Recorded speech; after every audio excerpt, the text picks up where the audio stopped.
Okey, antara soalan yang famous yang selalu aku dapat selama aku buat kopi ni lah. Aku buat kopi kat rumah kan. Tak adalah aku buat kopi yang dalam kedai ke apa dekat rumah je. Selama aku buat ni, soalan yang famous yang aku dapat adalah aku gunakan biji kopi apa Okay, so kebetulan hari ni ada sampai biji kopi yang memang aku guna. Okay, so aku nak tunjuk korang biji kopi yang aku guna. Okay, so untuk biji kopi yang aku guna adalah yang ini. Boleh tengok.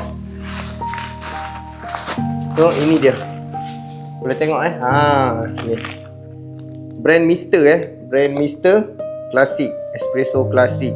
So bagi aku, untuk biji kopi yang ini setakat ni aku rasa agak okey agak ngam dengan tekak aku, dan juga agak ngam dengan setting aku ni lah. Sebab sebelum ni aku guna yang jenis lain, rasa dia agak masam Bila rasa agak masam ni dia macam tak ngam bila kita letak susu. Bagi aku macam tak ngam Sebab untuk yang ni rasa dia tak adalah rasa masam sangat.